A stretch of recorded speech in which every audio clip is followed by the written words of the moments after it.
Om Shri Gurubhyo Namaha.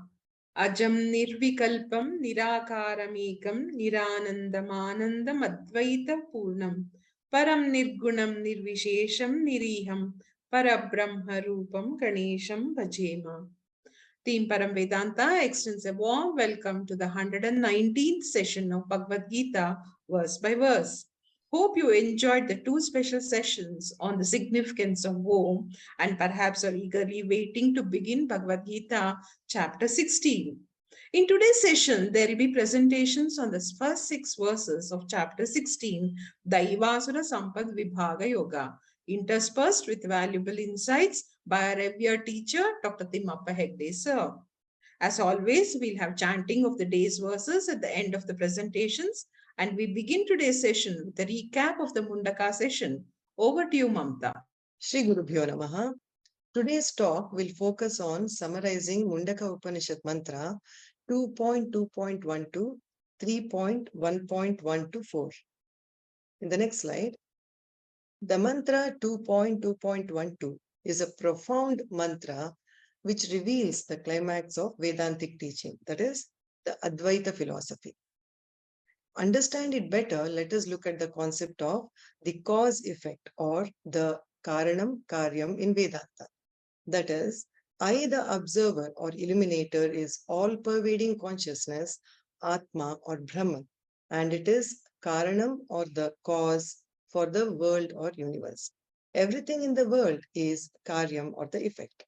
In other words, that which appears as various names and forms is only Brahman, which is without names and forms. Therefore, Upanishad concludes that Brahman is the only absolute reality, and this is the message conveyed in this mantra. In the next slide, the mantras 3.1.1 to 4 are also very profound and discuss about Jivatma Paramatma Aikya Jnanam, that is self-knowledge, and Jnanapalam, its benefits, with the help of the tail of two birds. Let us look at the contextual terms which are used to explain the mantras. The original consciousness, which is Atma or Brahman, is also known as Paramatma, and it is eternal, all-pervading, is neither Karta nor Bhokta. The Atma lends itself as reflected consciousness, reflected in the mind of every individual being, also known as Jivatma, which enlivens the individual being to be able to transact in the world. And the Jivatma, identified with the physical body, is the lower nature of an individual being. The original consciousness, that is Paramatma, is the higher nature of an individual being.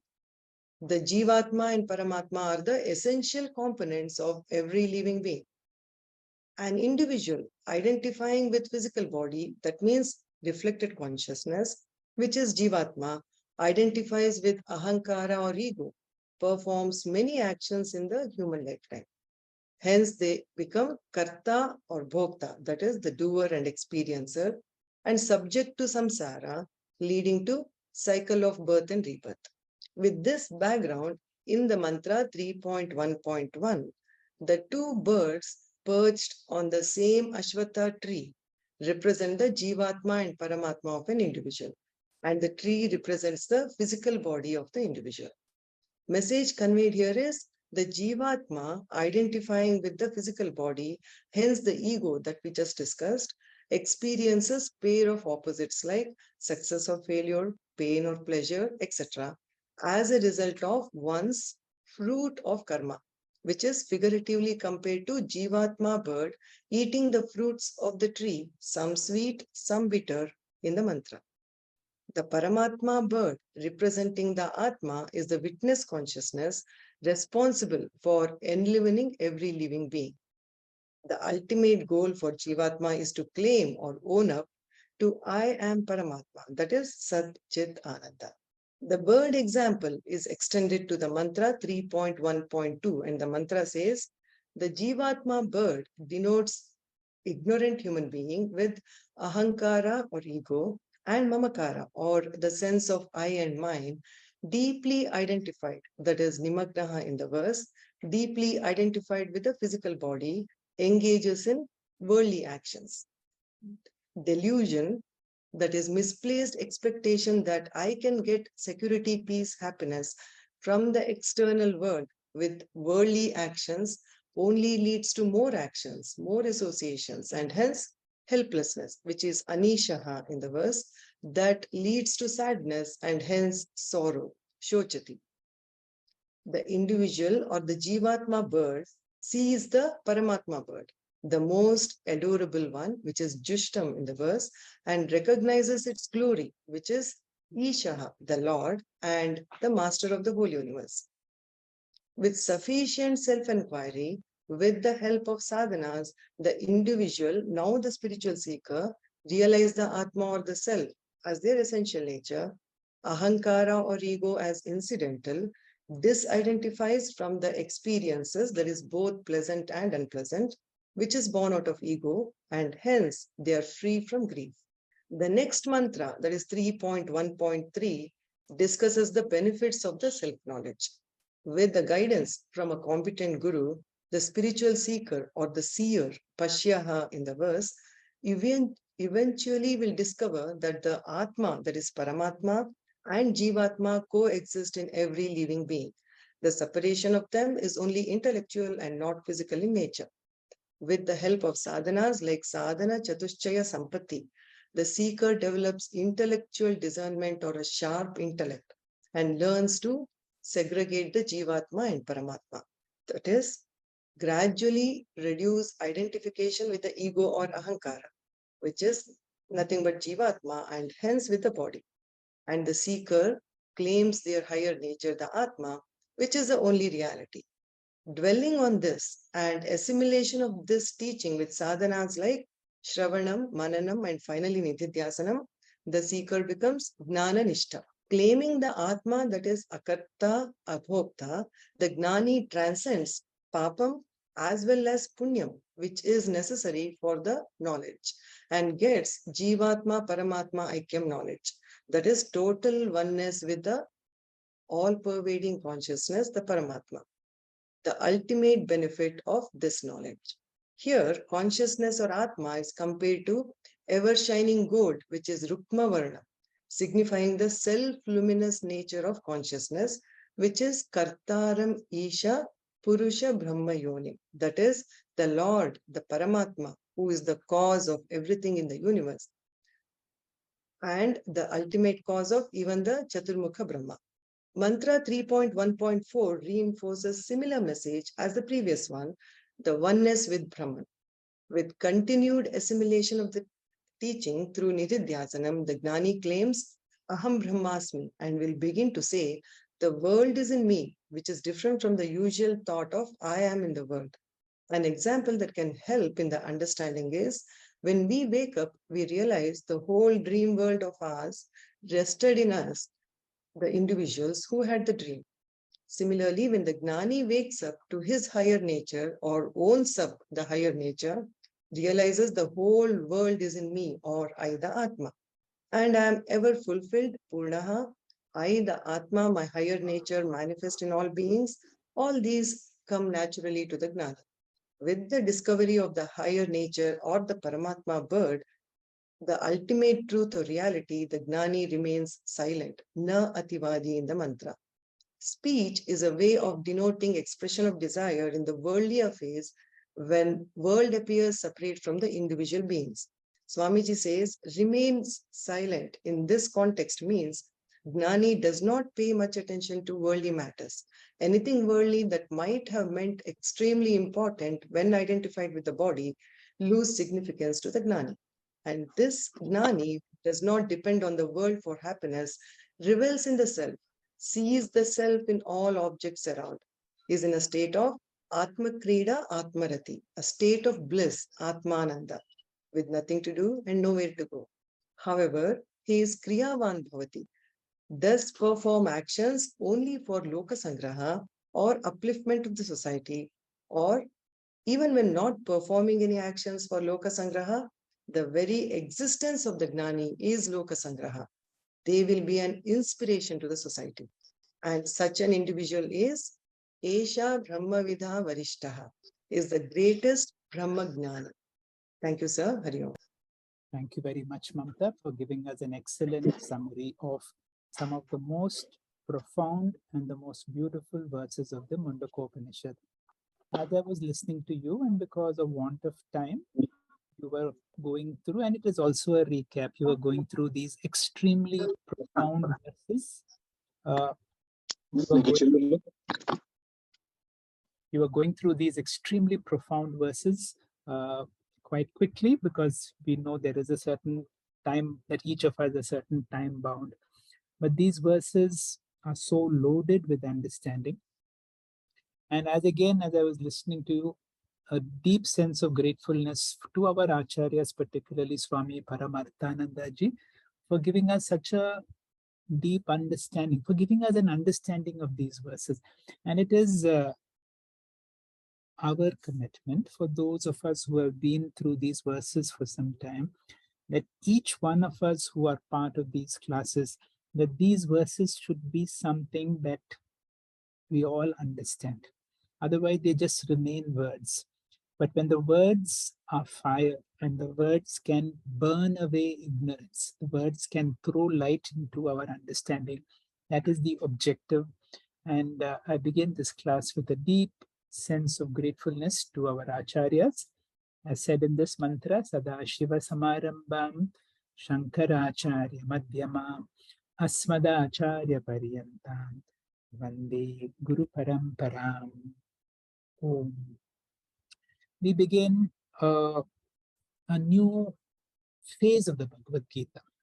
We have completed the 15th chapter, and I always say again and again, the 15th chapter is Gauri Shankar, or the peak of the Bhagavad Gita. We have reached the peak, and in the peak, Shri Krishna concludes in like somebody concluding in the concluding verse, iti. The word iti means always at the conclusion. Whenever you're concluding something, the word iti, and therefore the significance of the word iti guhyatamam shastram idam uktam mayanaga. See the choice of words. O Arjuna, and he has chosen the word for Arjuna as anaga. Anaga is one who is sinless. To such a sinless person, I have given you not an ordinary secret, not an ordinary shastra, but the greatest of them and the greatest secret about them. Secret here in the sense of sacredness. And then he concludes about it, Etad buddhva buddhiman syat. If you are able to internalize this, krita kritasya bharata, you will attain to purnatvam. When he's speaking to Arjuna, Anaga refers to all of us. Shri Krishna suddenly has a doubt. Now, have I given this to a worthy receptacle? That means, are we the ones who deserve this understanding? Because this is so rarefied, there is so pure, and therefore we have to work on that anaga, that I have to take away that stain of sin.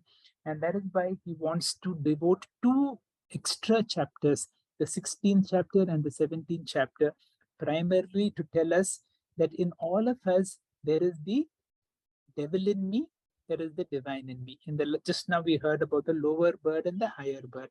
The lower bird is always mired with all negativeness.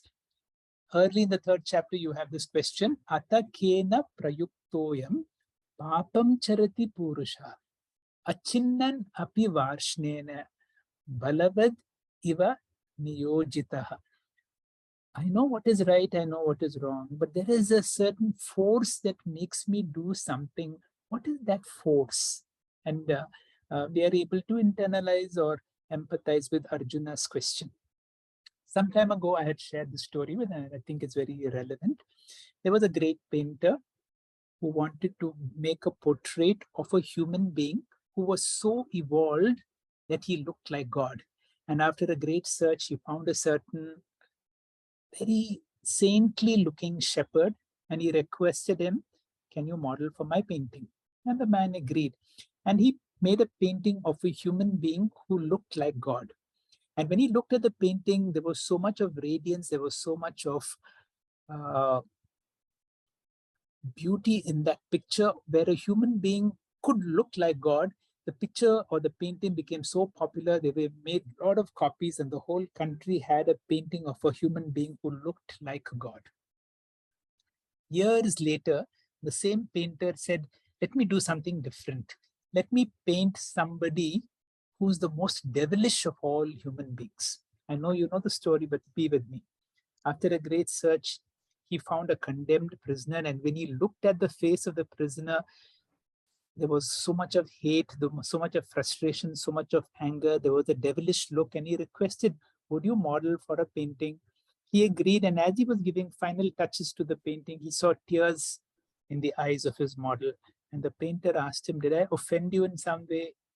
So the man said, perhaps you do not remember, I am the same person who modeled for your earlier painting.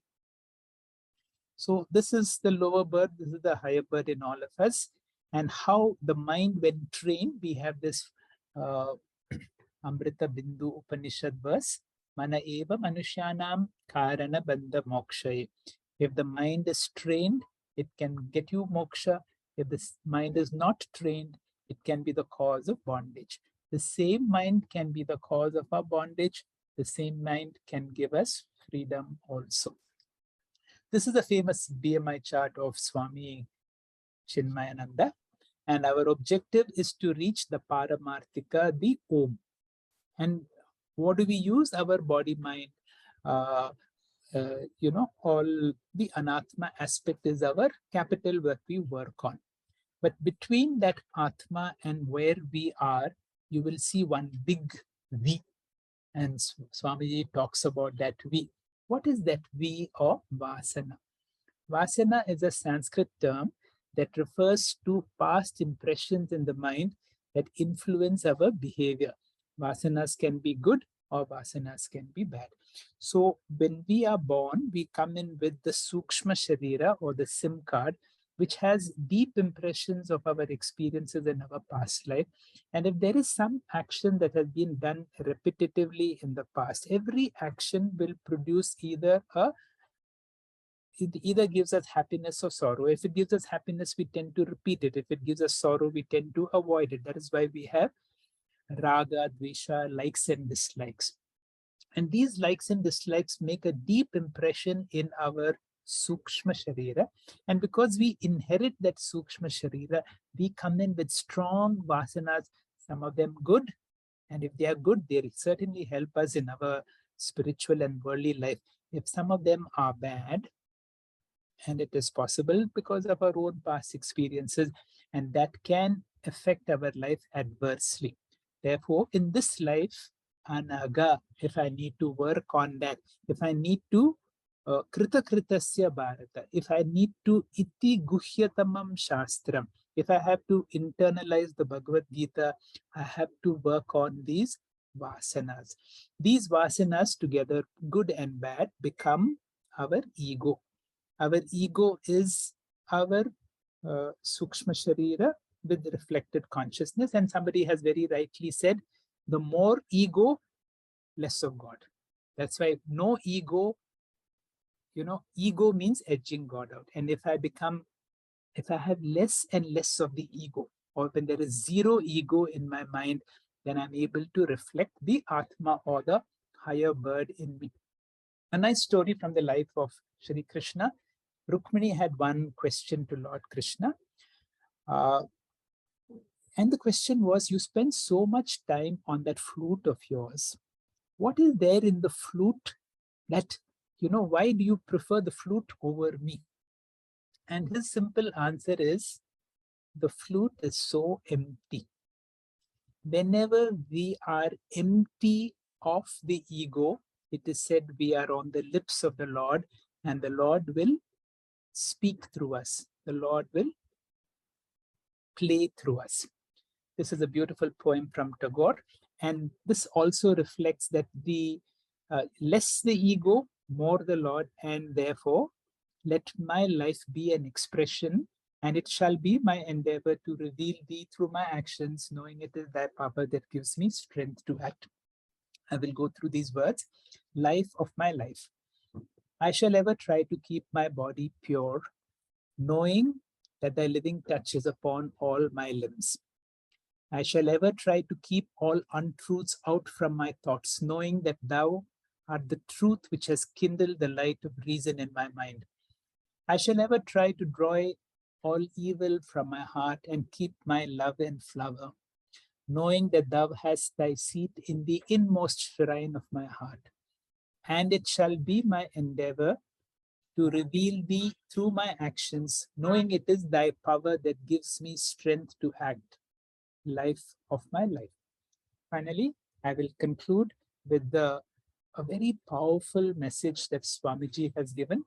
Whenever we are confronted with the same problem that Arjuna had, I know what is right, I know what is wrong, but I feel there is a certain force which prevents me from doing what is right and force me to do what is wrong. And these are the 5-point formula. And the first of them is Viveka. Viveka is a sense of discrimination. And the more I have clear in my mind of what is right and what is wrong, I will go by Viveka. And with Viveka, that means when I ask my intellect what is right, then go ahead with what is right and what is wrong to be avoided. Sankalpa. Sankalpa means a resolution that from now on, I'm going to avoid all those things that keep me from falling down. Pratipaksha bhavana. Pratipaksha bhavana means going in the opposite direction. If I have a lot of miserliness in me for anything, can I bring in generosity in that aspect of me?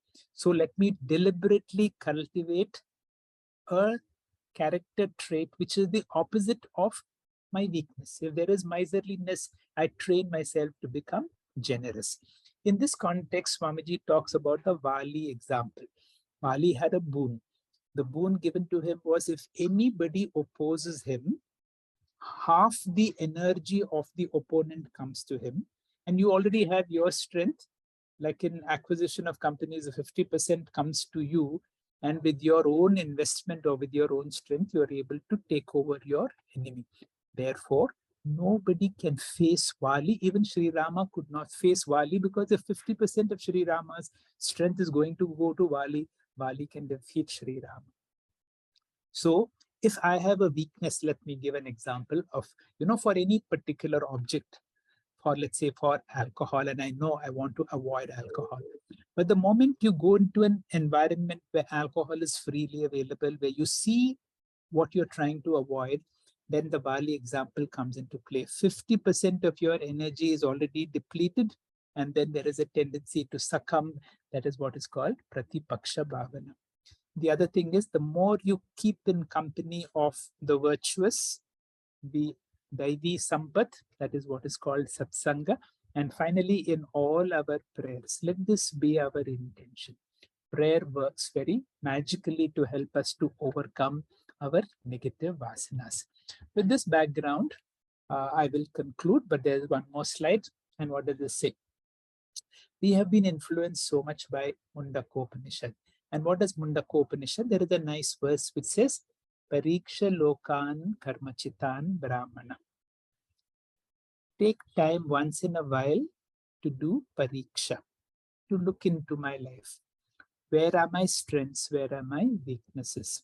And to be able to work on. And that is the objective of the 16th and the 17th chapter, which talk about Daivi and Asuri Sampath, because it talks about, unless I work on these negative aspects, I'm not able to go to that glorified final peak. That is the 18th chapter of the Bhagavad Gita.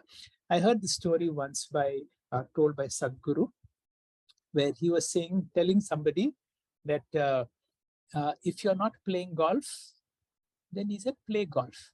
To another person who was always playing golf, and if you want to change your life, he said, stop playing. What does it mean?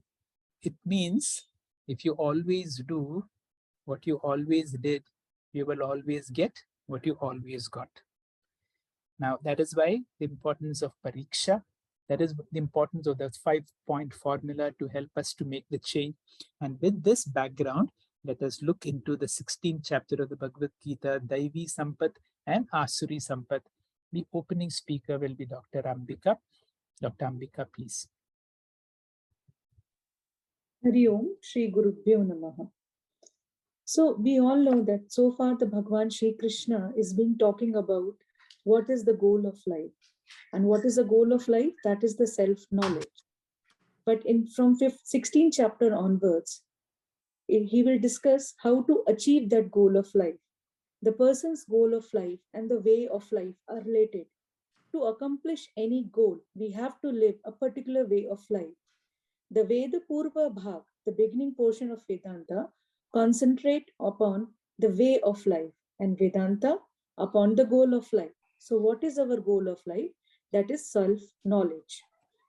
In this chapter, the Bhagwan Shri Krishna talks about Daivi Sampath, or the virtues which which we should have in order to achieve our goal, that is self-knowledge. So the verse 16.1 goes as, Shri Bhagavan Uvacha Abhayam Sattva Samshuddhir Jnana Yoga Vavasthitaha Danam Damascha Yagyascha Swadhyayastapa Arjavam. So in this, the Abhayam, what do we mean by Abhayam? Abhayam means fearlessness, courage, self-confidence in ourselves, self-confidence in our guru, self-confidence in our scriptures.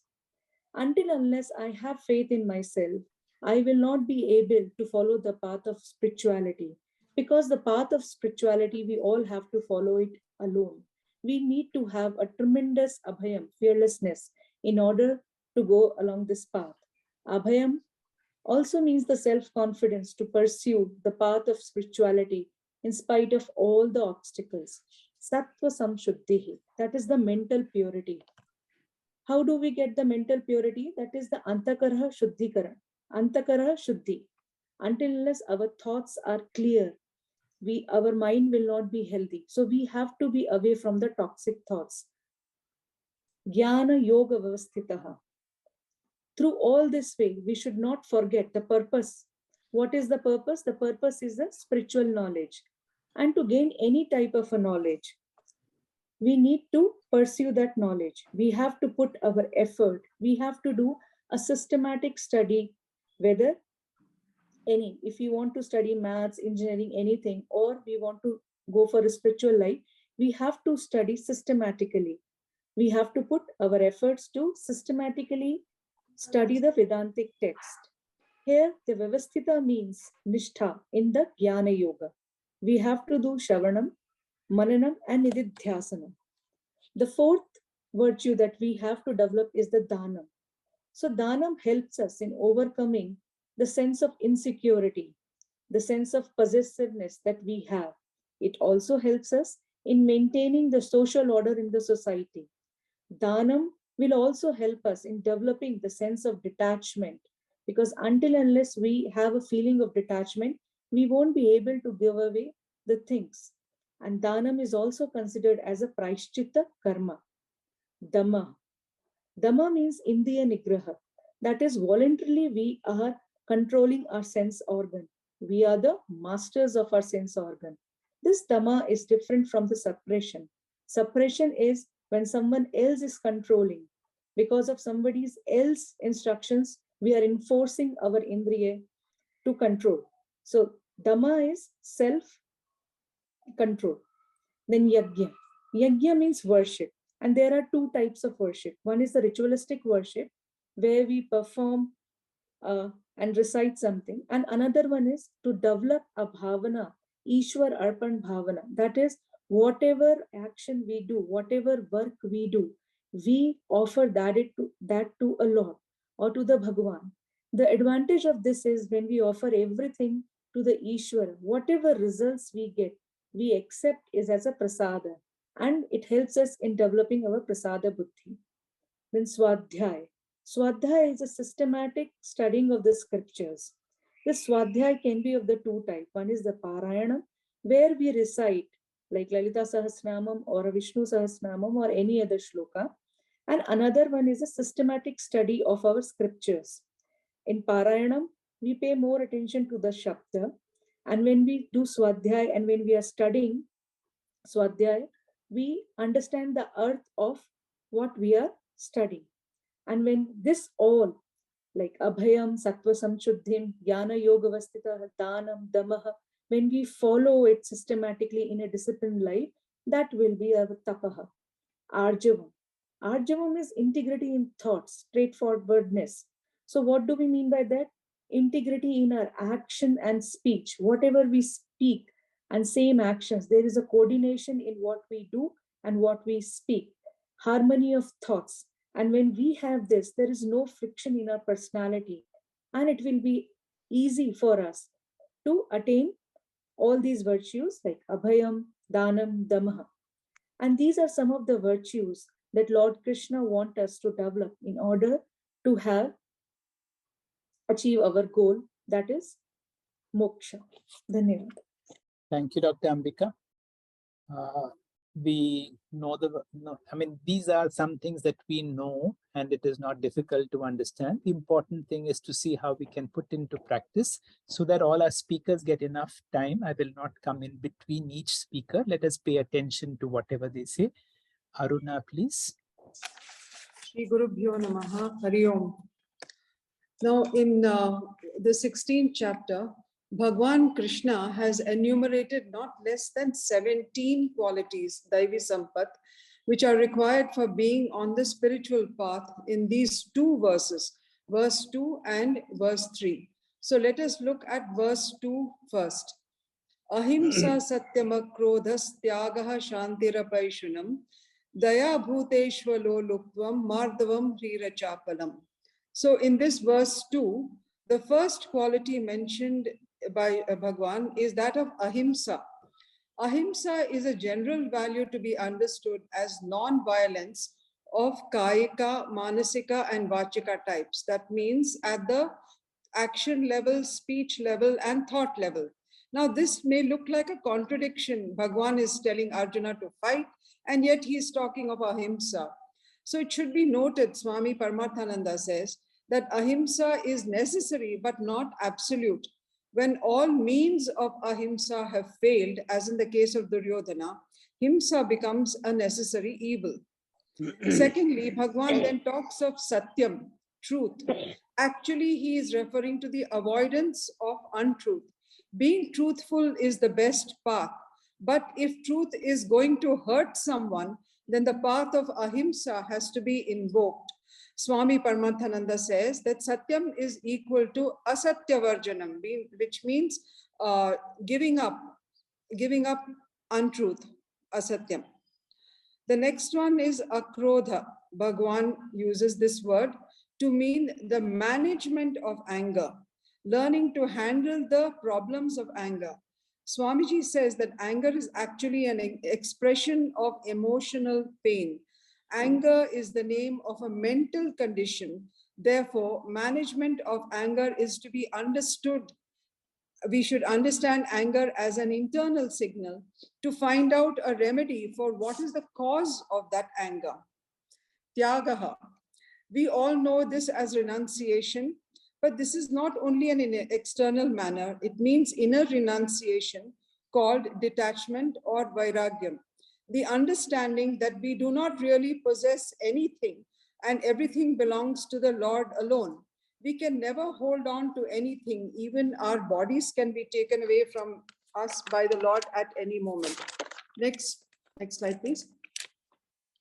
Shantihi, equanimity of mind, peace and poise. Anashaya or inner relaxation. Only when the mind is free from stress and strain, the intellect can function. Vedantic study of Shravanam, Mananam and Nididhyasanam requires this. So this is Samatvam Yoga Uchyate. This is needed for spiritual practice. Apaishanam, which means not focusing on the defects of others. One should not indulge in gossip about the deficiencies of the others. Daya bhuteshu. This is having compassion towards all beings, human and animal. Learn to stand in their shoes, figuratively, and understand their suffering so that we do not injure anyone. Aloluptvam means not yielding to the sense objects and the temptations. The world Maya is full of temptations, and not yielding and having self-control is this aloluptvam. Martavam. This means gentleness in handling people and situations alike. Shirdi Sai Baba has said that if someone comes to you asking for something that you do not want to give, reject it in a nice manner. Don't bark and shout at that person. So Swami Paramarthananda says, the mind of a wise person is both hard and tender. It is hard when he or she is a bhokta, but tender when he or she is a karta. This is a sense of shame or modesty, which prevents us from doing adharmic action. So it is a healthy sense of shame. Achapalam. Chapalam refers to restlessness at the body level. Swamiji describes it as a mental condition that when the mind is restless, the restlessness flows to the body and the person indulges in unnecessary movements of the body, like fidgeting, etc. So these have all been enumerated in verse 2, and many of them are specific to situations in dealing with others. Now let us look at verse 3. Tejah kshama dhritihi shaucham adroha natimanita bhavanti sampadam daivim abhijatasya bharata. So Bhagwan, continuing with the list of virtues, lists the first one, Teja. So Swami Paramarthananda says that this is to be good but not stupid. One should not become a victim of exploitation in the name of goodness and simplicity. In the Mahabharata, when non-violent methods failed, violence was required to protect dharma. The next one is kshama. While generally we associate this word kshama with tolerance and forgiveness, Swami Paramarthananda says that Bhagwan Shankaracharya has interpreted this as an antidote to krodha. So in the previous verse, we saw akrodha listed as anger management, but here we have kshama, which means to go beyond anger, a mind where anger does not rise at all. Very difficult thing indeed. So arrival of anger is kshama, and management of arrived anger is akrodha. Dhritihi. This is fortitude and perseverance to continue with the sadhana in spite of obstacles, which requires tremendous willpower from everyone. Shaucham, the next one, Shaucham, refers to cleanliness and orderliness of both body and surroundings. Cleanliness of body, dress, and environment is an aid to spiritual growth. Fifth one, Adroha. This is ahimsa totally at the mental level, not wanting to harm others, even in thought, not even thinking that somebody should harm themselves. The last one, but not the least, is Natimanita. That is being humble. If humility is lacking, then spiritual knowledge will not flow to that person. So you can see that this verse contains qualities which are internalized by a sadhaka. Sampadam Daivi Abhijatasya. So one who has these virtues is indeed a blessed person on the spiritual path. One who does not have these virtues has to make a conscious effort to gain them. Again, these virtues and attributes are not watertight, isolated compartments. They are all interrelated. For instance, if one has no aloluptvam or self-control from the sense objects, then tyaga would be impossible. Similarly, if one has no daya, then mardavam or gentleness would not be present. So this is the bedrock. These qualities are the bedrock of a spiritual life. Thank you. Hari Om. Thank you, Aruna. Apeksha, please. Hari Om, sir.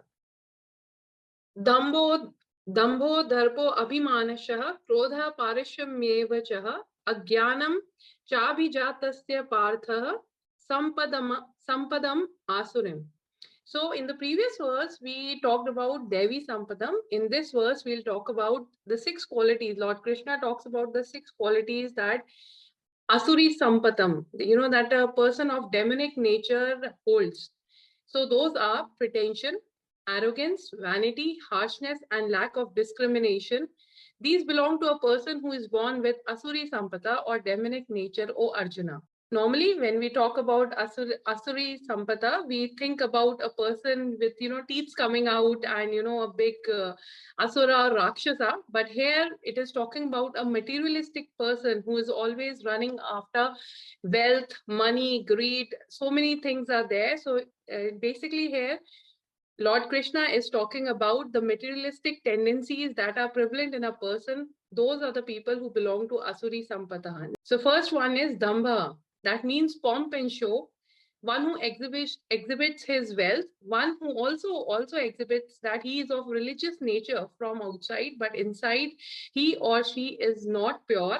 That is ostentation, specifically related to religion also. Darpa is the second quality. When money and power comes, there comes an arrogance where we disrespect great and elderly people. And one such example is of Duryodhana in Mahabharata, who was full of darpa and disrespected great and elderly people quite often. Abhimana.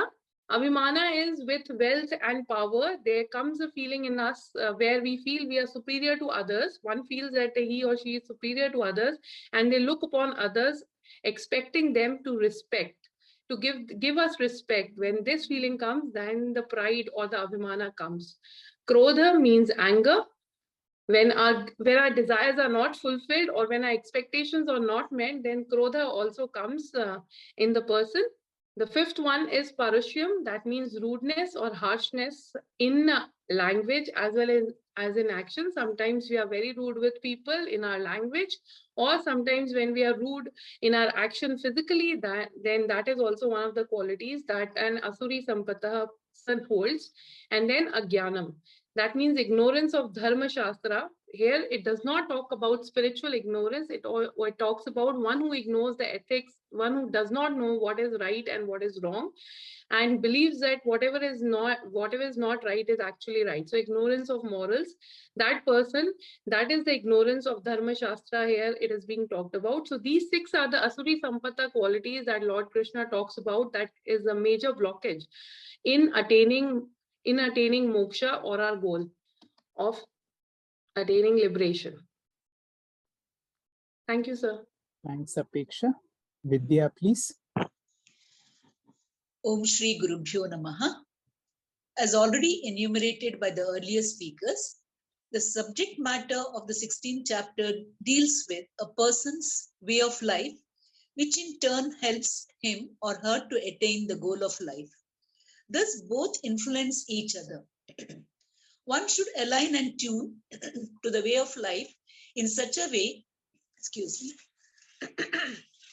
that it is conducive to the accomplishment of the goal. Just like how the environment and the type of the plant are interconnected, this way of life and the goal of life are inseparable. In the earlier 3 chapters, the goal of life is clearly discussed, which is Vedanta Bhaga. And here in this chapter, the first 3 verses speak of the Daiva Swabhavaha, where the value is for the spiritual knowledge with the way of life conducive to this spiritual goal. So the subject matter is from Veda Purva Bhaga. The 5th verse of this chapter goes like this. Daivi Sampath Vimokshaya Nibandhaya Surimata Mashucha Sampadam Daivim Abhijatosi Pandava. After giving a list of Daivi Sampadam, almost about 24 qualities in the first 3 verses, like Abhayam, Sattva Samshuddhi, Danam, Damaha, Yajnaha, Swadhyaya, etc. Lord Krishna here in this verse is reassuring Arjuna that he is born with Daivi Sampath, so he should never grieve. The word meaning is like this, Mataha.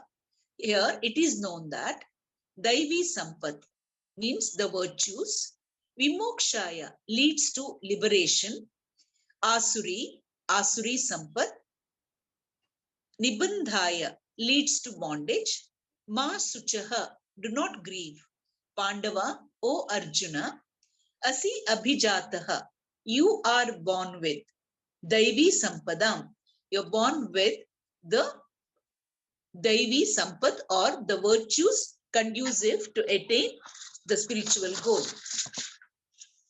Daivi Sampath Vimokshaya Bhavati.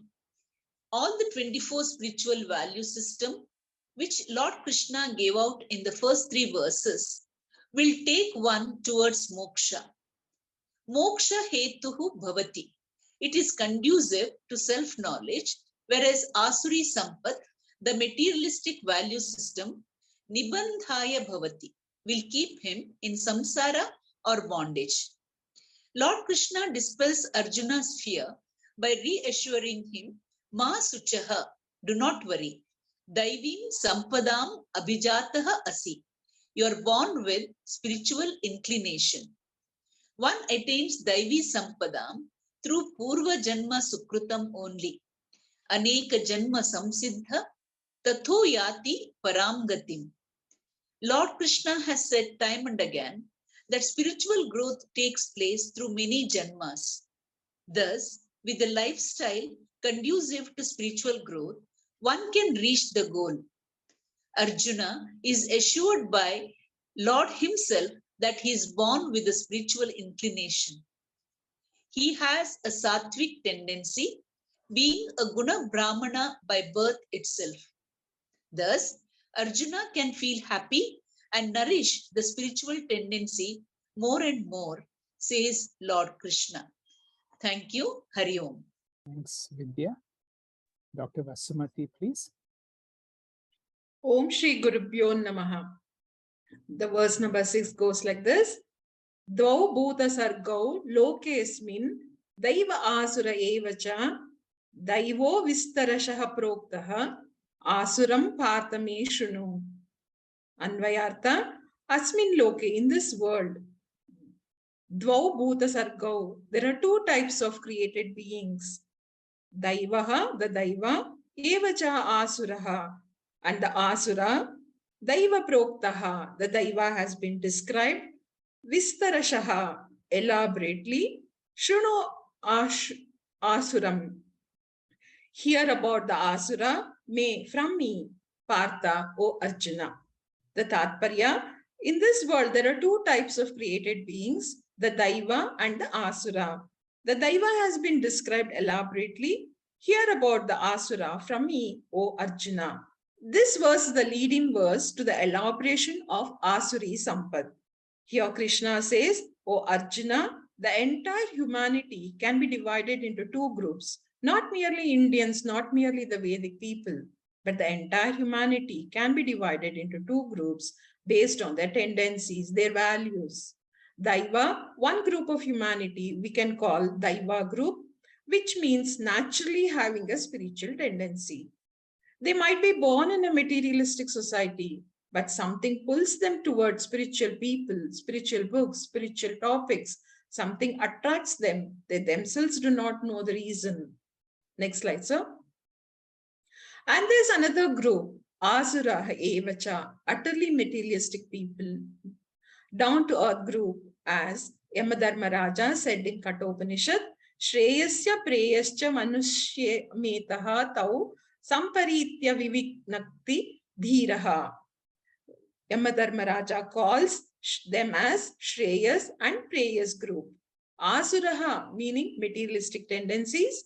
Even if these people are born in spiritual families, surrounded by Vedas, surrounded by Brahmanas, or surrounded by temples, or the father himself may be a Gnani, but in spite of all these influences, there are people who turn towards materialism, therefore Asuraha. And of these 2, Daivo Vistarashaha Proktaha. Krishna says, I have talked about the Daiva group, the spiritual people who got a spiritual value system. I have talked about them in the first 3 verses. But I have not elaborately talked about the materialistic value system, but it was briefly mentioned, we know, in the 4th verse. Krishna feels that it should be elaborated. Therefore, he says, Asuram, the elaborate study of Asuri Sampath, me shrunu. Arjuna, may you learn from me so that you can avoid such a tendency. You can be forewarned.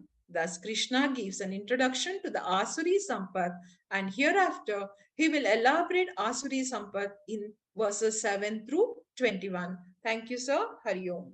Thank you very much, Dr. Vasumati, for a nice explanation and for agreeing to take up this verse on a very short notice. With this, we come to the end of today's class and kind of a wake-up call to examine ourselves, because there is the demon in me, there is the divine in me. And each of these verses help us to refine and clear the demonic qualities and allow the asuri qualities to manifest. Akash will chant these verses for us. Akash, please. Hari Om. Shri Gurubhyo Namaha. Atha Shodhashodhyayah Daivasura Sampadvibhaga Yogaha Shri Bhagavanuvacha Abhayam Sattvasham Shuddhi Jnana Yoga Vyavasthitihi Danam Damascha Yagnascha Swadhyayastapa Arjavam Ahimsa Satyamakrudha Tyaga Shantirapeshunam Daya Bhuteshvalo Luptvam Mardavam Hrira Chapalam Tejakshamadriti Shaucham Adroho Nati Manita Bhavanti Sampadam Daivi Abhijatasya Bharata Dambho Darpotimanascha Krodhah Parushyameva cha Ajnanam cha Abhijatasya Partha Sampadamasurim Daivi Sampadvimokshaya Nibandhaya Surimata Mashutas Sampadam Daivi Abhidatosi Pandava Dvau bhuta sargau lokesmin Daiva asura yeva cha Daivo vistarashah proktaha Asuram partha mishruno. Hari Om. Thank you, Akash, for a flawless chanting. Thank you, Dr. Hegde, sir, for making our understanding crystal clear with your insights. A sincere thanks to all the speakers. Team Param Vedanta extends a heartfelt thanks to all of you for your active participation. Our next session on Monday, 31st of October, is the 33rd session of Disha, Sakama Bhakti, devotion for material ends, covered in verses 20 to 26 of chapter 7 of Bhagavadgita, will be discussed. Bhakti Yoga, as enumerated in Tattva Bodha, will also be covered. We conclude today's session with our usual prayer. Om Purnamada Purnamidam Purnat Purnamudachyate Purnasya Purnamadaya Purnamevavashishyate. Om Shanti Shanti Shanti Hari Om.